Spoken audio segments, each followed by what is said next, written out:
Welcome back to the Blade Lab. So, something a little different today. This is the Spartan Hersey folder, often referred to as the SHF. This is the Plague Doctor edition. Awesome knife. You know, it's big. It's sort of more tactical than most of the knives in my collection. But I was thinking about it the other day when I picked it up, and I read a review of it probably when I was thinking of picking it up. And the reviewer was talking about just sort of the feel of the knife, and he was saying, you know, this is the type of knife that you would use if you were gonna like punch a hole in a car door or something, because it's just, you know, it's got that solid feel. It's got that sort of nice thick blade stock. It's got a sturdy tip, and I thought that was kind of funny. And it got me to thinking, which is usually not a good idea. But so I started to think, well, I mean, if you really had to punch a hole in a car door, which knife in your collection would you choose to do it? And I'm not recommending that anyone try this at home, nor am I going to do it in this video. Spoiler alert. But so, what are the qualities in a knife that you would use to evaluate appropriateness for car door punching? Well, so yeah, we talked about the thickness of the stock, sturdiness of the tip. Those are major considerations for sure. You'd also want to have a nice locked-in grip, because as you punched the much thicker metal than you could probably puncture, it would cause your hand to want to slip up the blade and onto the blade itself, which would not be a good idea. So you want a nice locked-in positive grip, and this knife definitely has that covered. However, even though it is a nice sturdy stock, it's maybe not quite as thick as you'd want, and just the sort of the shape of the tip. I think if you were to sort of miss your head-on approach to the car door and go a little low, it would slide up, and you would probably smash your knuckles right into the car. So I'm going to say that's not going to be my first choice for car door punching. So I started looking at other knives in my collection and said, well, what would be better? I have a lot of knives, but most of them are not in the sort of the tactical realm. So there are probably better choices out there.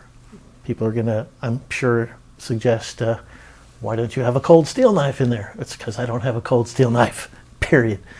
I have had them, I just don't have one now. So what do I have? I have, well, this is the Chavez 229 full size. It's the version with the G10 scale. I forget the full name. It's the Chavez 229 Liberación Ultramar, something like that. Love the name. Love the knife too. However, even though it is a nice sturdy stock, it has the flat ground tip, which is going to be pretty sturdy. It's a pretty high tip. It's almost a straight back knife. It's a drop knife, I guess, but it's drop point, but it's a high tip. So I think it might lead to sort of skating off the door, just smashing your knuckles into the door problem again. So I'm going to take the Chavez 229 out of the door punching competition.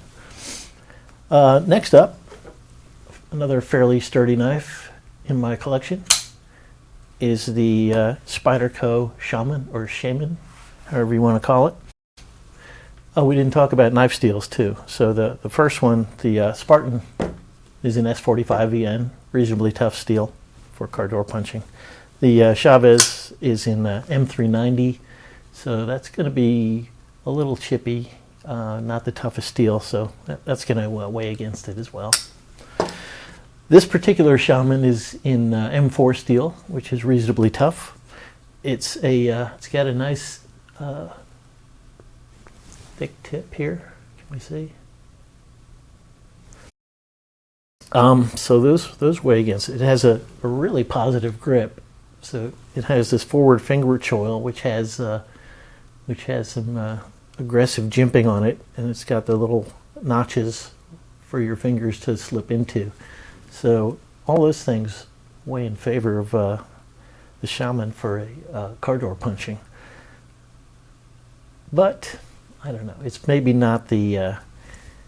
So it's almost a full flat grind. So I don't know. I think I think it may not be quite thick enough at the tip to really give you the best car door punch. So I'm gonna set that one aside for the moment.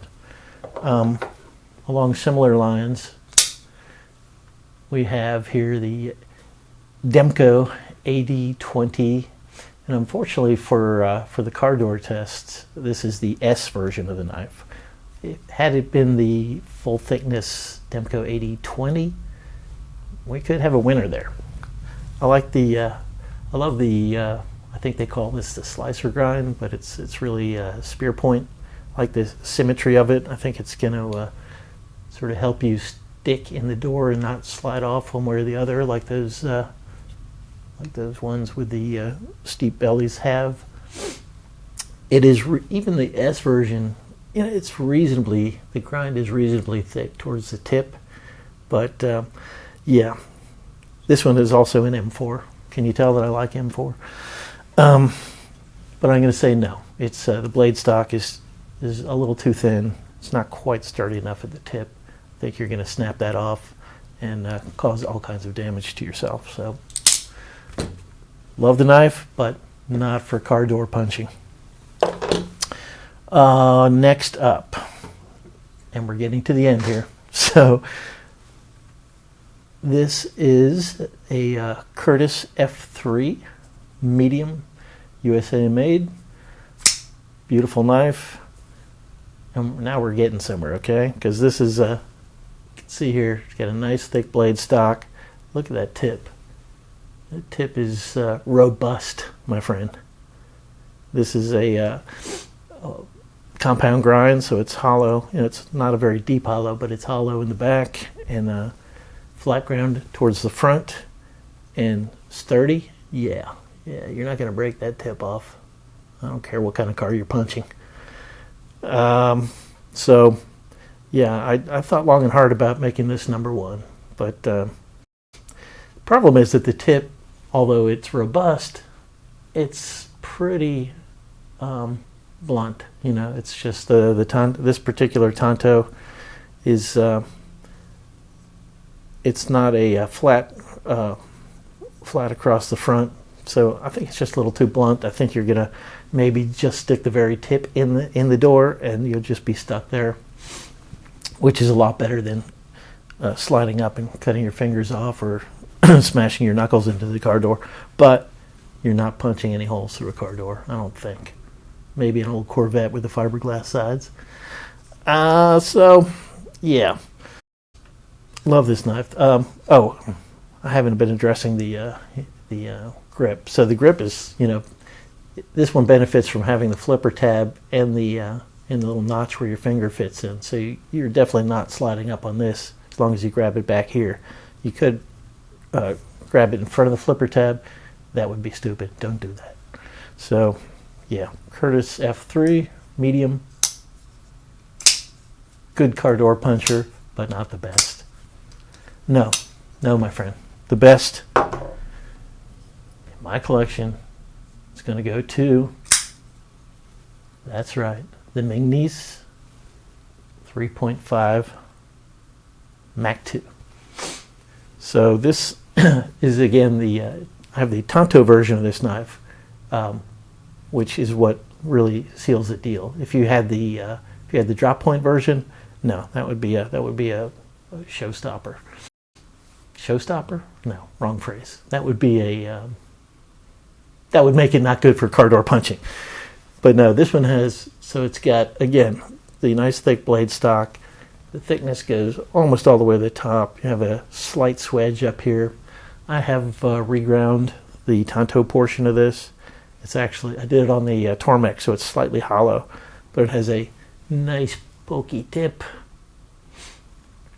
And even though it is sort of high at the tip, I think it would be good for car door punching because it's just very pokey. So I think it's going to penetrate, and then you're going to have enough sharpness and enough angle to really just push it all the way through the car door.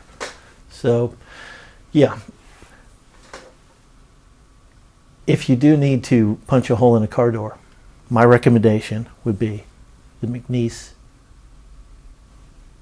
Mac 2 3.5 inch Kanto version. Please listen to the disclaimer. Attempting to punch a hole through a car door could lead to fully or partially severed fingers, busted knuckles, scratched or punctured bodywork, questions about your mental fitness, public and or private ridicule, loss of employment, vomiting, diarrhea, or divorce. This channel in no way recommends, suggests, or encourages car door puncturing. If you foolishly disregard these warnings, please get it on video and link below.